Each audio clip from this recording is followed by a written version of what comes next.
ఇంకొకటి రేవంత్ రెడ్డి సర్కారు పాపం 6 నెలలకు పడిపోతుంది, 3 నెలలకు పడిపోతుంది, రేపే పడిపోతుంది, ఇంకో నెల రోజులలో వ్యూహం ఉంటుంది కేసీఆర్ అంటున్నాడు. అసలు రేవంత్ రెడ్డి సర్కార్కి ఇంకా డోకా లేనట్టు అంటారా, లేదా ఇంకా భయపడుకుంటూ ఉండాల్సిందిగా? రేవంత్ రెడ్డి అయితే ఇప్పుడు ప్రస్తుతానికైతే భయపడలేదు సతీష్. ఏంటంటే ఎప్పుడైతే మోడీని బడే బాయ్ అన్నాడో ఓకే, వాళ్ళు కూడా కొంత సరే మన మాట వింటున్నాడు కదా, ఏ గవర్నమెంట్ అయితే ఏముంది, ఎవడైతే ఏముంది మనకి ఎమికేబుల్గా ఉన్నవాడు కావాలి, అంతే కదా. He might be A Congress man, that's different aspect. But వచ్చి అయ్యా నువ్వు మాకు పెద్దన్నవి, మాకు ఏదైనా సహాయం చెయ్యి, మీతో పాటు సఖ్యతగా ఉంటాం, మేము మీతో కన్ఫ్రంటేషన్ మేము పెట్టుకోము అని ఓపెన్గా వైట్ జెండా ఊపేశాడు రేవంత్. రెండో పక్కన మీకు ఇక్కడ వాళ్ళ గురువు గారే సీఎం అయిపోయాడు.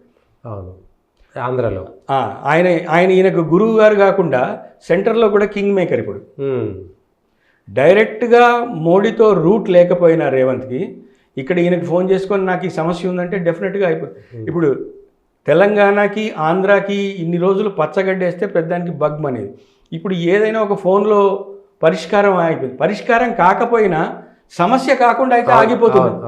ఇమీడియట్గా సామరస్యపూర్వకం ఉంటుంది. సార్ అరే పోలీసు వాళ్ళు వస్తున్నారట, చెప్పండి సార్ మేము మీ మాట కాదన్నామా అని అంటే అక్కడికి ఆగిపోతుంది. అండ్ చంద్రబాబు నాయుడు కూడా హైదరాబాద్ అంటే కొంత అభిమానం.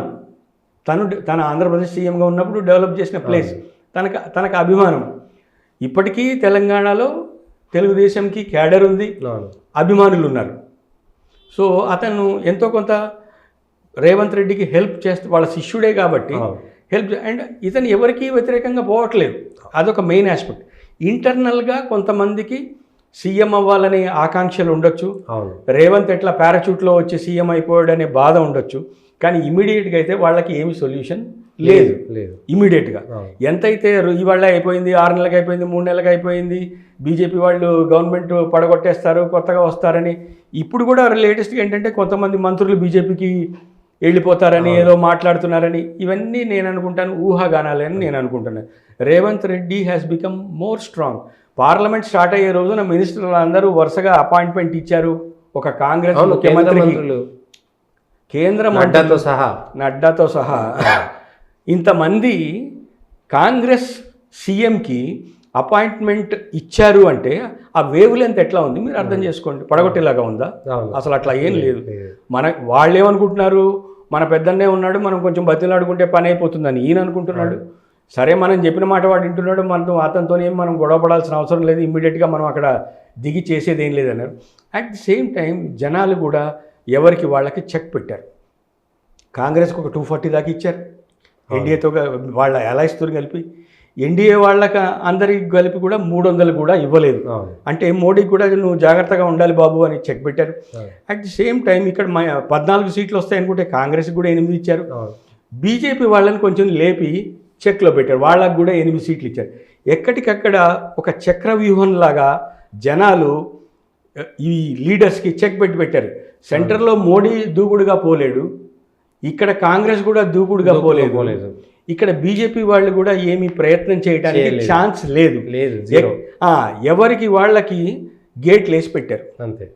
ఎవరి హద్దులు వాళ్ళకి నిర్ణయించి పెట్టారు.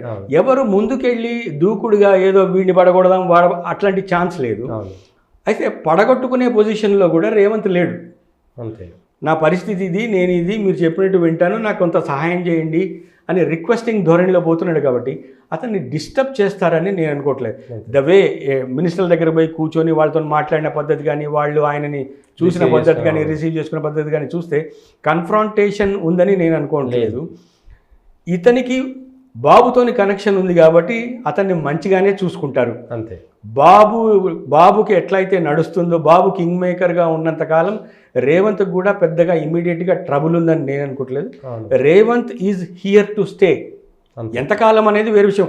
బహుశా హైకమాండ్ నువ్వు 2.5 years చేసావు కదా, మనం వేరే వాళ్ళకు కూడా ఛాన్స్ ఇవ్వాలి, అట్లా ఎమికేబుల్గా వాళ్ళకేమన్నా అండర్స్టాండింగ్ అయ్యి అతను మారితే తప్ప ఎవరు ఇంతకుముందు అనుకున్నట్టుగా ఇది పోతుంది అనే పద్ధతి అయితే అసలు లేదు. చూద్దాం ఎట్లా రేవంత్ రెడ్డి సర్వే అవుతారు, అది ఎవరు పోతారనేది తెలియదు. ఇది మొత్తానికైతే ఇటు జాతీయ స్థాయిలో కానీ ముఖ్యంగా ఓవైసీ విషయంలో దేశ ప్రజలు ఎట్లా ఆలోచిస్తారు, టీటీడీకి సంబంధించి చంద్రబాబు నాయుడు మీద ఇప్పటికే పెద్ద భారం ఉన్నది. టీటీడీ మొత్తం ప్రక్షాళన చేయాల్సినటువంటి పరిస్థితి వచ్చింది. రేవంత్ రెడ్డి అయితే చాలా సేఫ్ సైడ్గా ఉన్నాడు అనేటువంటిది స్పష్టంగా అర్థమవుతున్నటువంటి విషయాలు.